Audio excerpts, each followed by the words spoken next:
not only necessary to eliminate extreme income inequality and guarantee quality of life, but also to expand domestic consumption, which will result in growth led by rising incomes. That's according to President Moon Jae-in, who explained during his weekly meeting with top aides that it won't be an easy process. 최저임금 인상으로 인해 초기에 혼란이 있을 수 있지만 길게 보면 우리 경제가 지속 가능한 성장을 할 수 있도록 건강하게 만드는 데 큰 도움이 될 것입니다. He called on the government to execute policies that will help minimize the side effects, such as creating a job security fund worth about $3 billion or a $1 billion deduction or reduction of the total cost of social insurance. The Liberal leader also asked his aides to come up with measures that can monitor, detect, and prevent child abuse and crimes against young people, especially in light of some recent news, the recovery of the body of a 5-year-old girl beaten to death by her father. This year, Korea's minimum wage went up by over 16% to around $7 per hour. To ensure the changes are being properly implemented, the country's labor ministry will begin inspections of employers. Kim Hye-sung provides a glimpse of what's to come. The Labor Ministry will start inspecting around 5,000 businesses in the country to see if they are complying with the higher minimum wage. During a 3-week transition period, the Labor Ministry will send out letters and hold briefing sessions on the minimum wage law and show examples of violations. Then, starting January 28th, the ministry will examine businesses including apartment maintenance contractors, convenience stores, gas stations, and restaurants up until the end of March. This comes after an increase in layoffs reported among janitors and convenience store employees.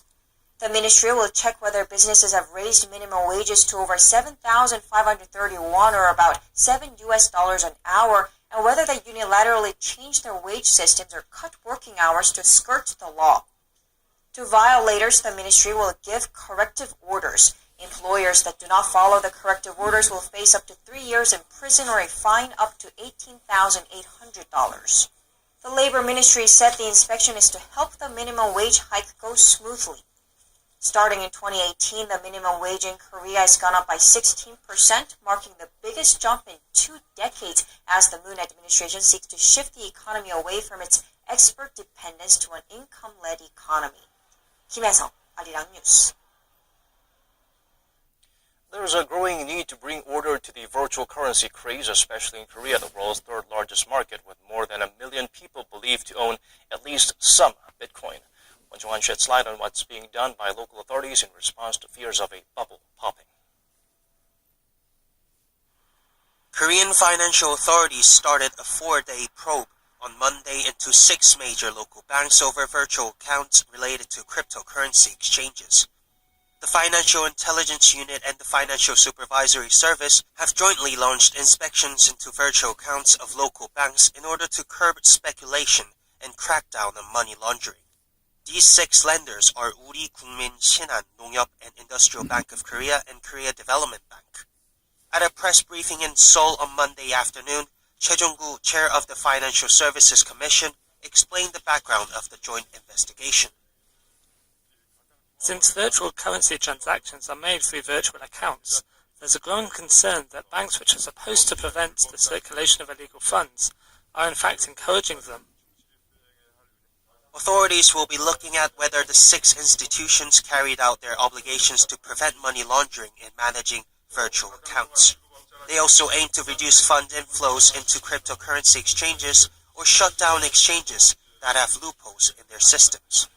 But experts say the government needs to make sure the new measures don't end up being counterproductive and scare away current or potential investors, as excessive regulations can result in adverse effects on the general investment sentiment. Regulating the buying and selling of cryptocurrency can be a problem, as such action could decrease investor sentiment. What matters the most is to regulate the transparency of exchanges, such as who is involved in transactions and how much profit is generated through each one of them. The joint inspection comes on the heels of new regulations that ban on the issuance of anonymous cryptocurrency exchange accounts. Under this measure, the government allows people to withdraw money from their real-name cryptocurrency accounts via another bank, but conversely bans the transfer of money into such accounts via another bank. Korea boasts one of the biggest private Bitcoin exchanges in the world, with over 1 million people estimated to have some Bitcoins. And despite the recent boom in cryptocurrency transactions, such exchanges are not regulated nor offer protection to virtual currency investors. As of December, the number of accounts related to cryptocurrency exchanges stands at 111, and their combined deposits are estimated to top $1.8 billion. 원정환, 아리랑 뉴스.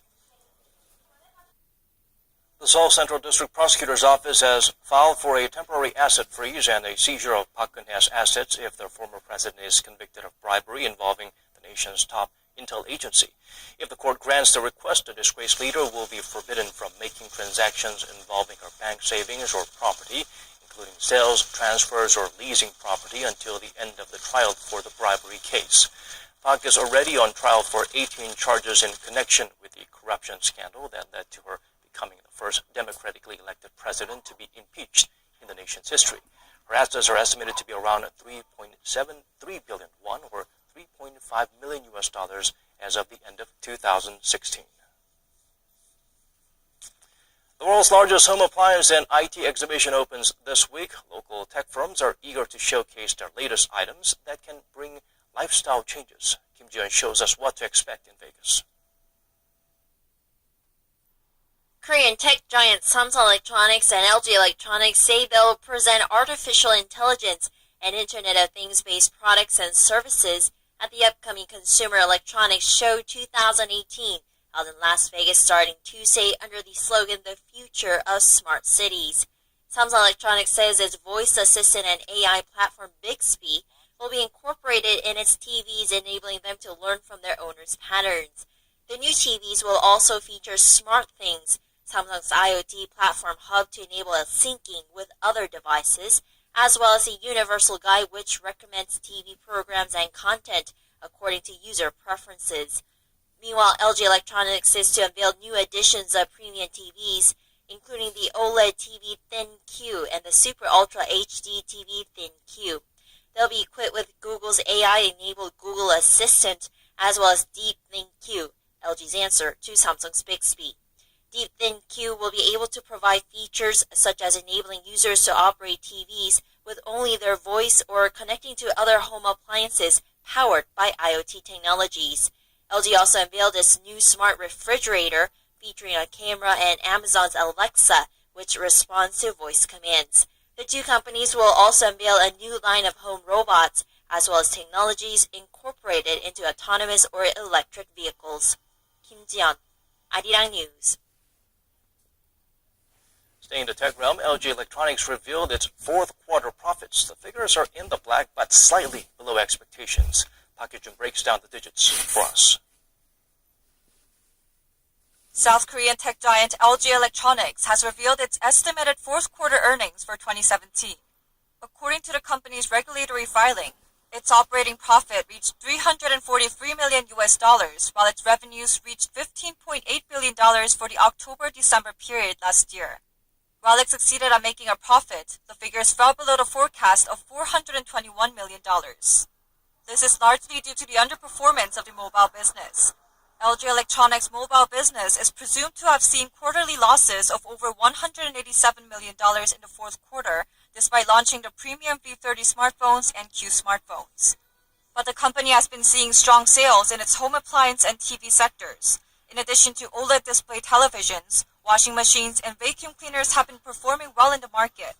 The company's new products, which include air cleaners and drying machines, have also contributed to the overall profits. For the entire year of 2017, LG Electronics recorded estimated revenues of over $57.5 billion.